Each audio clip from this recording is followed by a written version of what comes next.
Oh mate, narcissism is one hell of a drug.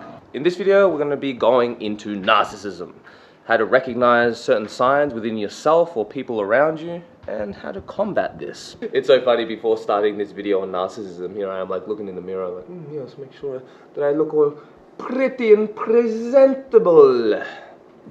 I'm telling you mate, it's a hell of a drug. As the old myth goes, narcissist dies by a pool gazing at his own reflection that he falls in love with. He has no concern about anything around him, nor does he eat or sleep. He takes his last dying breath by himself and dies by the image that he will never have but so badly desires. Before we continue, I want to make a clear distinction between narcissistic personality disorder and narcissism. NPD is an actual disorder. This is a much more extreme version of narcissism, which we're not going to be delving deep in this video. But we're going to be talking about the trait narcissism, which is something that we all have to one degree or another. If you think that you don't have any narcissistic traits, then you're probably a narcissist. I'm sure there's some sort of an evolutionary purpose to narcissism. I think that it's just gone way too far, this culture of self-obsession. Now, before I continue and point the finger at all you narcissists watching this, yeah, you, I have to first acknowledge that I have narcissistic traits myself. I mean, is it even that surprising? I think anyone who has a YouTube channel has to have a certain level of narcissism, where you find yourself or what you think more interesting than the rest of the population. Mate, if you think Coke is addictive, whew, you haven't tried the potent lure of narcissism that leads to self-destruction.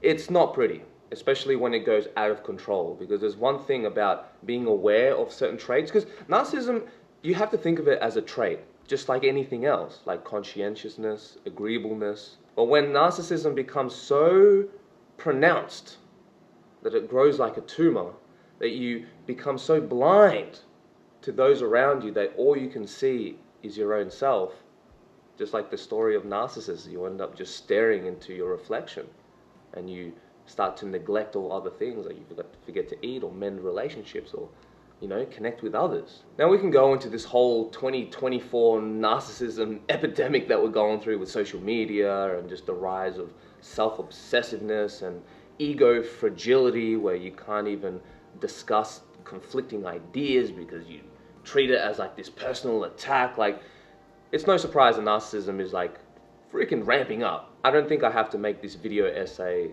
illustrating this fact. Maybe one day, but right now we're going to stick to more practical. I want to share 3 questions to ask to determine how much of a narcissist you are or not, because again, it is a spectrum. We're all narcissists on some level. It's okay. It's once it gets too inflamed, too big, you know, too much of anything is a bad thing, especially narcissism. The first question is, how do you handle criticism or feedback? This is very, very key, because a narcissist will usually take constructive criticism, even if it's from a friend out of love. They will treat it as a personal attack or just dismiss it outright, never having to actively change their behavior patterns, right? Because a narcissist believes that what they're doing right now exactly is what they should be doing. That there's no real room to change or anything like that. In fact, to change their personality, it's like it feels like an attack. And in more extreme situations, they'll gaslight you. Like, I can give you an example, and I never thought of this person as a narcissist, but now that I'm kind of speaking this out loud, it's like, oh yeah, that actually kind of makes sense. And again, I don't want to just point the finger, because I've got to look at it myself too. Many times I've been upset about constructive criticism.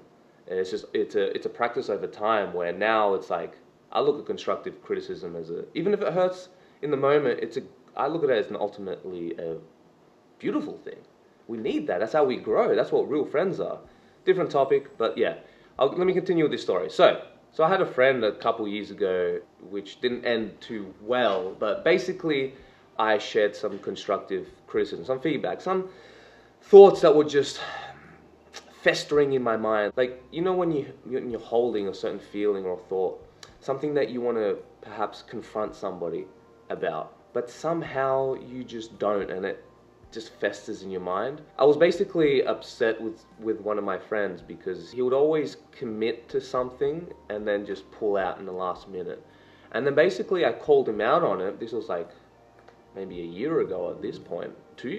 More than a year ago. Damn. Shit, man, time's passing quicker and quicker. But I let him know how I was feeling, and I'd like to think that I approached it in the best gentle way possible, not just making it about an attack, because I know how humans behave.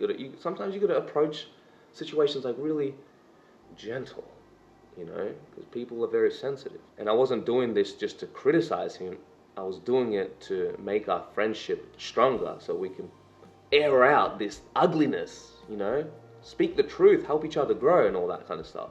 But basically, he responded literally just attacking me. Oh, he made it personal. He made some personal attacks about how my mother raised me. Like, dude, it went like, whoa, dude. Yeesh. Wow.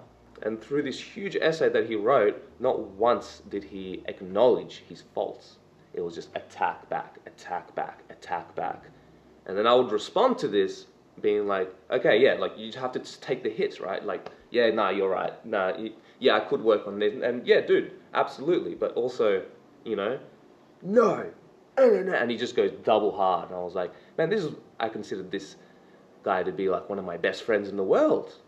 You know, I feel like I've done so much for this guy, and it just, for a friendship just to completely rip apart for something that was so beautiful in the beginning, but just sharing feedback out of love, now we're not even on speaking terms, right? And that's fine. Like, it happens sometimes, and I'll be open to mend this friendship if he's willing and open, but this is something you got to be very careful for. So how do you handle criticism? And it's okay to feel upset or insecure when you get feedback like this. Because you got to face yourself, right? Because we all have blind spots, but sometimes you got to just face your shit. Take it. It's okay if it hurts.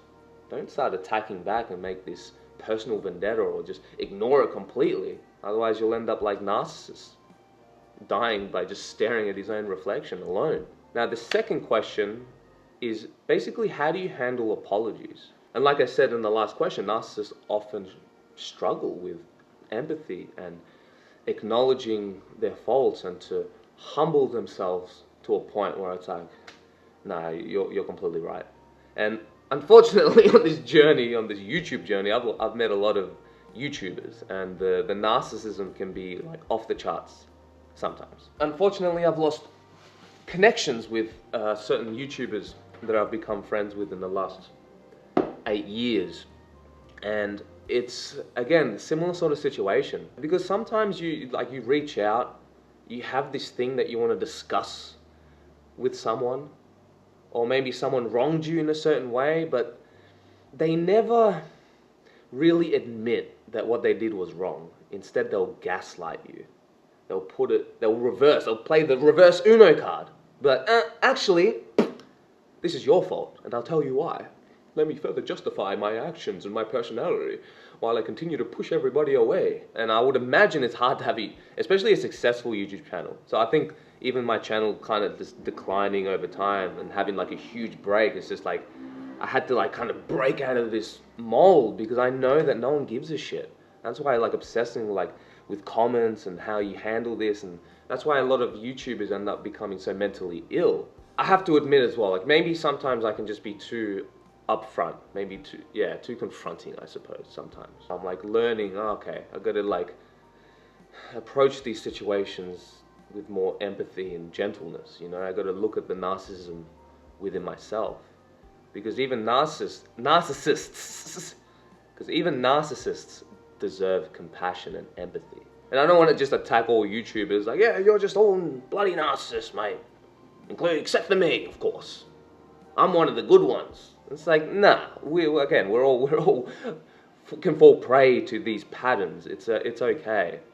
It's just about, for me anyway, it's about surrounding yourself with friends who call you out on your BS.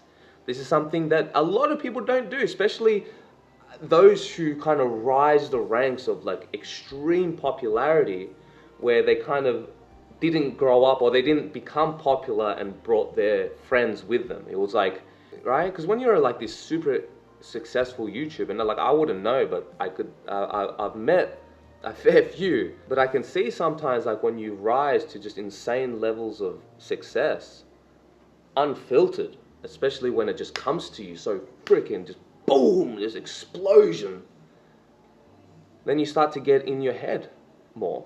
And especially if you're obsessing over comments and analytics and tying in your self-worth with other people's opinions, it's like, dude, it gets crazy. Or sometimes they might short-circuit in their brain and just not listen to anyone. Any sort of feedback or any criticism that people say, it's like, no, you're wrong. And it just becomes about gaslighting. And this really ties in with the second question of, how do you handle apologizing? Don't wait too long for a narcissist to apologize, I will say that. The third question is, how do you feel when you see somebody else succeed? Does it make you upset? Do you start to justify why they're successful and why you're not? Does it make you feel bad about yourself? Do you feel happy when someone who's successful starts to lose it? Does that give you pleasure inside? Like, yeah, good thing that he got knocked down. Because let me tell you, that unempathetic attitude is classic narcissism. And this question really reflects the level of empathy that you have. Can you feel happy for somebody? And that's what a lot of this narcissism traits going out of hand really comes down to. It's the lack of empathy. It's connecting, genuinely connecting with other humans, genuinely asking questions, genuinely being curious, and to connect with them emotionally. I think narcissists, especially on the extreme degree of the spectrum, probably struggle with this, but they might on the outside. And I think now we're kind of getting more into NPD territory, where they can seem super charismatic and super empathetic and super connection, but it's all a farce, it's all a manipulation, it's all gaslighting, you know? When you continue going down this narcissistic path of self-obsession, eventually the bubble is going to burst. Either you can burst it yourself when it's kind of like small and just a little, or you can wait for life to burst it for you, and by that time it's just it's like way more dramatic, That's why, again, I can't emphasize enough of having a good peer group, or just being okay with having criticism. And I think even with narcissism, I think this is why hiring a coach, for example, can be very useful. For all sorts of areas in life, of course, but even just this aspect of receiving feedback, or how you carry yourself, or certain beliefs that you say, or certain behaviors that you do that aren't necessarily right.